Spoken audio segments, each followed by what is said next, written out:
Hello दोस्तों, कैसे हैं आप सब। उम्मीद करता हूँ कि बहुत अच्छे होंगे। मैं आसिफ अंसारी आप सभी लोगों का आपके अपने YouTube channel study as per बहुत बहुत स्वागत करता हूँ। तो आज हम पढ़ने जा रहे हैं, हमारा टॉपिक है इकाई का अंक, यानी किसी दी हुई संख्या में इकाई का अंक क्या होगा उसे हम आज यहाँ पर सीखेंगे।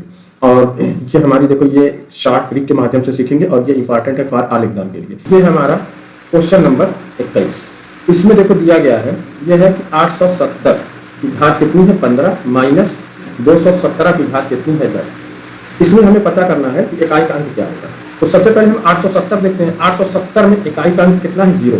अब इसकी घात कितनी है 15। घात कुछ भी हो, तो जब हम इस पूरी संख्या को हल करेंगे, यानी कि हल होगा, तो उसमें जो संख्या मिलेगी उसमें इकाई का क्या आएगा 0 आएगा, पहली चीज। अब दूसरा है कि 217 की घात 10 है, तो 217 की घात 10। अब इसमें आप 7 वाला रूल लगाएंगे, 2 3 7 और 8 वाला। तो हम 10 में क्या करते हैं 4 से भाग देंगे, तो कितनी मरतबा जाएगा 4 गुना 8, और 10 में से 8 निकालेंगे तो कितना बचेगा शेष बचता है हमारा 2। तो यहाँ पे देखिए 7 है, तो 7 की पावर 2 कितना होता है 49। 7 की 7 सके 49, 49 में इकाई का कितना है 9। तो अब यहाँ पे अगर हम 0 में से 9 घटाएं, नहीं घटेगा, तो इसलिए हम 10 में से सीधा 9 घटा देते हैं, कितना आता है 1। तो हम कहेंगे कि ये जो हमें संख्या दी गई है 870 की घात 15 माइनस 217 की घात 10 में इकाई का अंक क्या होगा 1 होगा। 1 कहाँ है, ये सी, ये वाला ऑप्शन हमारा क्या होगा एकदम करेक्ट होगा।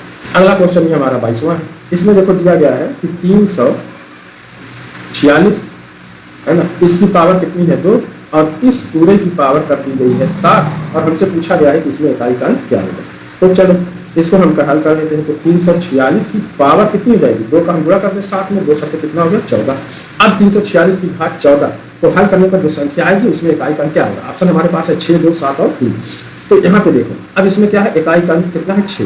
तो कौन सा रूल हम लगाएंगे 0 1 5 और 6 का। तो किसी भी संख्या में इकाई के स्थान पर 0 1 5 या 6 हो और उसकी घात कुछ भी हो, हमेशा इकाई का अंक वही संख्या होगी। तो 346 की घात तो 14 में इकाई का यानी कि हल करने पर इकाई का अंक क्या आएगा 6 आएगा। ऑप्शन कहाँ है देखो ए, ये वाला ऑप्शन हमारा क्या होगा एकदम करेक्ट हो जाएगा। ये हमारा प्रश्न नंबर 23। इसमें देखो दिया गया है क्या है कि 378 गुणे 236 गुणे 459 गुणे 312। इसमें हमें पता करना है इकाई का अंक क्या होगा। तो सबका गुणा करो, गुणा करने के बाद जो संख्या है उसे देख करके कह देंगे कि इकाई का अंक क्या है। तो इतना करना क्या है, सबके इकाई का अंक ले लेते हैं। यहाँ पे देखो कितना है 8, 336 में कितना है 6, 459 में कितना है 9, और 312 में कितना है 2। सबका गुणा कर दो। तो देखो 8 6 कितना होता है 48, और 9 गुना कितना होगा 18। तो 48 में इकाई का अंक कितना है 8, 18 में इकाई का अंक कितना है 8, दोनों का गुणा करो तो 8 8 कितना हो गया 64, 64 में इकाई का अंक कितना है 4।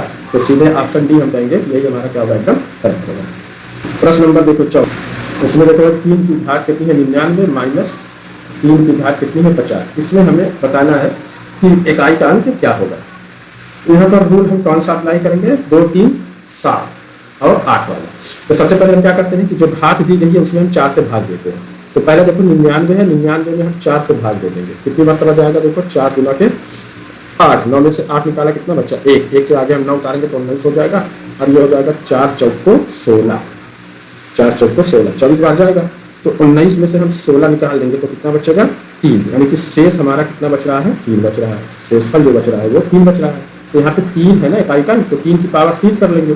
तो 3 गुणे 3 गुणे 3, तो 3 3 का 9 3 कितना होता है 27, 27 में इकाई का अंक 7 है। तो हम कहेंगे कि 3 की पावर 99 लेंगे, हल करने पर जो संख्या मिलेगी उसमें इकाई का अंक कितना होगा 7 होगा। इसी तरीके से 50 का करेंगे। तो 50 में हम 4 से भाग दिया तो क्या मतलब आ जाएगा 4 एकम 4, ठीक है। कितने में समझ आ रहा है 4 एकम 4, 5 में से 4 निकाला 1 बचा, 0 उतारेंगे 10 हो जाएगा। तो 4 गुना के 8, 10 में से 8 निकाला 2 बचा, यानी कि शेष कितना बच रहा है हमारे पास 2 बच रहा है। तो 3 की पावर 2 करेंगे तो 3 3 का कितना होता है 9। तो यहाँ पे आ जाएगा कितना 9, इकाई का कितना आएगा इसमें 9 आएगा। तो 7 में से 9 नहीं घटेगा, तो सीधा 17 में से 9 घटा दीजिए तो कितना आ जाता है 8। तो हमारा ऑप्शन कहाँ है ये डी, ये ऑप्शन हमारा क्या हो जाएगा एकदम करेक्ट होगा। अब यहाँ पे देखो 25वां है। इसमें है कि देखिए पहला हमारे पास क्या है कि 63 74 की घात कितनी है 1799। इसे कौन हल करेगा। हम रूल क्या अपनाएंगे बेटा 4 वाला। यहाँ पे इकाई का कितना है 4, अब इसकी घात कितनी है 1799। अब 1799 कौन सी संख्या सम है या विषम, तो आप कहेंगे सर विषम। तो हमने क्या बताया था कि जब विषम हो तो उसमें इकाई का क्या होता है 4 भी होता है ना, और सम संख्या के लिए इकाई का कितना होगा 6 होगा।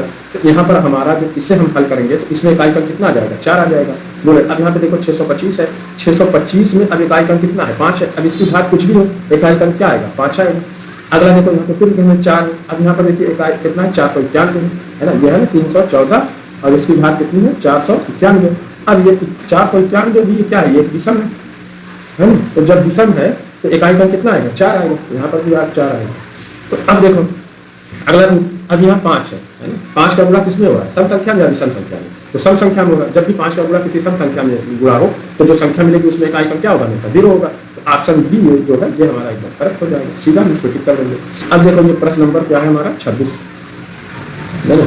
इसमें देखो कितना 11 की, ये हमें दिया गया 11 की घात 1 धन 12 की घात 2 धन 13 की घात 3 धन 14 की घात 4 धन 15 की घात 5 और धन 16 की घात 6। किससे हल करना है, तो 11 की घात 1। अब यहाँ पे देखो 1 है ना, इकाई क्रम 1 है। अब इस पर घात कुछ भी हो, हमेशा इकाई क्रम क्या होगा, 1 ही होगा। अब यहाँ पे देखो कितना है 2, इकाई क्रम कितना 2 और इस पर पावर कितनी है 2, 2 की घात 2 मान कितना आता है 4 आ जाएगा। यहाँ पे देखो इकाई क्रम कितना है 3, इसकी पावर कितनी है 3 है ना। तो 3 की पावर 3, 3 3 9 27 में इकाई क्रम कितना है 7 आता है। अब यहाँ देखो कितना है 4 है और इसमें इकाई क्रम कितना है 4, घात कितनी है 4, सम संख्या है। तो जब सम संख्या होती है तो इकाई क्रम कितना होता है 6 होता है। अब यहाँ पे देखो कितना है 15 इकाई क्रम 5 है। अब इस पर घात कुछ भी हो, इकाई क्रम क्या होगा, हमेशा वही रहेगा है ना। अब यहाँ पे देखिए 16 में इकाई क्रम 6 है और इस पर घात 6 कुछ भी हो, इकाई क्रम हमेशा वही रहेगा। तो सबको हम जोड़ देते हैं, जोड़ देंगे तो 4 है कितना हो गया 5, 5 और 7 5 12, 12 6 18, 18 5 23, 23 और 6 कितना होता है 29। तो 29 जो है इसमें इकाई क्रम कितना है 9। तो डी में हमें दिख रहा है, यही ऑप्शन का जाएगा करेक्ट है। अब अगला देखिए हमारा ये 27वां, इसमें क्या है कि गुणन कितना है, 5 की घात कितनी है 41, 7 की घात है 69 और 3 की घात कितनी है 57। इसमें इकाई क्रम यहाँ पर देखिए 5 और घात कितनी है 41, कुछ भी हो इसे हल करने पर क्या होगा, इकाई क्रम 5 आएगा। अब यहाँ देखो 7 और उसकी घात कितनी है 69, तो 2 3 7 और 8 वाला वो निकालते हैं। तो 69 में हम 4 से क्या कर देंगे, डिवाइड कर देंगे है ना। तो कितनी मतलब आ जाएगा, देखो 4 1 4, 6 में से 4 निकाला कितना बचा 2, 9 निकाला और 4 7 कितना होता है 28। ठीक है, 9 में से 8 निकाला कितना बचा, ये हमारा क्या बच जाता है, शेष बच गया। तो शेष 1 बच रहा है। तो 7 की घात 1, 7 की पावर 1 करोगे तो कितना आएगा 7। तो इसमें इकाई क्रम कितना आ जाएगा 7 आ जाएगा। अब यहाँ पे देखो 3 है ना, अब घात कितनी है 57। तो 57 में भी हम क्या करेंगे 4 से डिवाइड करेंगे। 57 में 4 से हम भाग देंगे तो 4 1 कितना हो गया 4, 5 में से 4 निकाला 1, 7 उतार दिया तो 4 चौका 16, 17 में से 16 निकाला 1 बचा तो 3 की पावर 1 का मान कितना आ जाएगा 3 आ जाएगा। तो हम यहीं पर हल कर सकते थे। जब हमें 60 मिला तो हमने कहा कि अब किसी एक साथ क्या है विषम संख्या, तो जब विषम संख्या में 5 का गुणक होगा तो हमेशा इकाई क्रम क्या होता है 5 ही होता है। देखो 7 बच्चे 35, 35 ये आता है और इसमें भी आप 3 का करोगे तो देखो इकाई क्रम कितना है 3 बच्चे 15, 5 ही आएगा। तो सीधा हम ये करेंगे। अगर रूल पता है तो डायरेक्ट हम क्वेश्चन दे करके आंसर को ठीक कर सकते हैं। ये 28वां क्वेश्चन है। 28वां देखो 3 की घात कितनी है 65 और 6 की घात कितनी है 59 और 7 की घात कितनी है 75 है ना। इसके गुणनफल में हमें बताना है इकाई क्रम क्या होगा। अब यहाँ पे देखो कितना है 65, 65 में हम 4 से डिवाइड कर दें तो क्या मतलब आ जाएगा, देखो 4 1 4, 6 में से 4 निकालेंगे 2 बचेगा, 5 उतारे 25 हो गया तो 4 6 कितना होता है 24। अब 25 में से 24 निकाला तो शेष कितना बचा, शेष हमारे पास बच रहा है 1। तो 3 की पावर 1 बराबर कितना होता है 3। तो 3 की घात 65 का इकाई क्रम 3 होगा और 6 की घात 59 में इकाई क्रम कितना आएगा 6 आएगा, क्योंकि 6 इकाई क्रम घात कुछ भी हो। अब हम 7 वाला हम जब 7 की घात 71 है तो 71 में हम 4 से भाग दे तो क्या मतलब आ जाएगा 4 1 4, 7 में से 4 निकाला कितना बचा 3, 3 के बगल में हमने 8 1 उतार दिया कितना हो गया 31। अब 4 7 28, 7 मतलब आ जाएगा 31 में से 28 हम निकाल देंगे तो कितना बचता है शेषफल 3 बचता है। तो 7 की पावर 3 तो कितना हो जाएगा 7 गुणे 7 गुणे 7, तो 7 7 कितना होता है 49, 49 में आप 7 का गुणा कर दीजिए तो 7 9 कितना हो जाएगा 63। अब इकाई क्रम कितना है 3, यहाँ पे हो जाएगा। सब का गुणा कर दीजिए 6 3 कितना होता है 18 गुणे 3। अब 8 गुणे 3 करने तो 8 3 कितना हो गया 24, इसमें इकाई क्रम कितना है 4। ऑप्शन सी हमें दिख रहा है, यहाँ पर हमने लगाया और आगे बढ़ गए। प्रश्न संख्या 29 देखिए, इसमें क्या है 13 की घात है 2003 है ना, इसमें इकाई का अंक हमें पता करना है। तो अब यहाँ देखिए 13 में इकाई क्रम कितना है 3, तो हम क्या करेंगे कि इसकी घात जो है ये 2003 जो है इसमें हम क्या करते हैं 4 से भाग देते हैं, 4 25 20। ठीक है, 0 में से 0 कुछ नहीं, 0 में से अगला नंबर आपका उतारा 0। अब ये 0 देखो 4 से छोटा है ना, तो एक बार भी नहीं जाएगा। जब एक बार नहीं जाएगा तो आप कहेंगे इसका 0 बार जाएगा, तो हम कहेंगे 4 0 0, 0 में से 0 निकाला 0 बचा, 0 बचा बचा कुछ नहीं। अगला संख्या हमारा कौन है 3। अब 3 में तो जाएगा नहीं तो शेषफल हमारा क्या बच जाता है 3 बच जाता है। तो जब शेषफल 3 बचता है तो 3 की पावर 3 करेंगे तो 3 गुणे 3 हो जाएगा 3 3 का 9 हो गया, बुरे 3 तो 9 3 कितना होता है 27, में इकाई अंक कितना आ रहा है 7। तो हम कहेंगे कि ऑप्शन ए हमारा क्या है, एकदम करेक्ट ऑप्शन है। अब देखो बच्चों, ये 30वां सवाल है ना, 23 से लेकर के 30 तक, ये लास्ट क्वेश्चन है। इसमें देखो दिया गया है कि 279 प्लस कितना है 167 प्लस 342, इसमें हमें ज्ञात करना है इकाई का अंक। तो सबके इकाई के अंक को जोड़ो, सबको जोड़ने की जरूरत नहीं है। 9 प्लस कितना किया 7 प्लस 2, तो कितना हो जाएगा 9 2 11 7 कितना आया 18, 18 में इकाई का कितना आ रहा है 8, तो बी वाला हमारा क्या होगा, बिल्कुल करेक्ट होगा।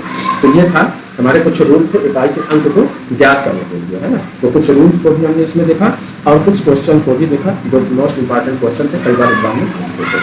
तो इस तरीके की वीडियोस के लिए, है ना, मैथ की में अच्छी पकड़, अच्छी तैयारी के लिए आप मेरे चैनल को सब्सक्राइब कर लें, है ना, और अपने दोस्तों के साथ शेयर करें, और वीडियो अच्छी लगे तो उसे लाइक कर दिया करें। तो चलिए मिलते हैं नेक्स्ट वीडियो में।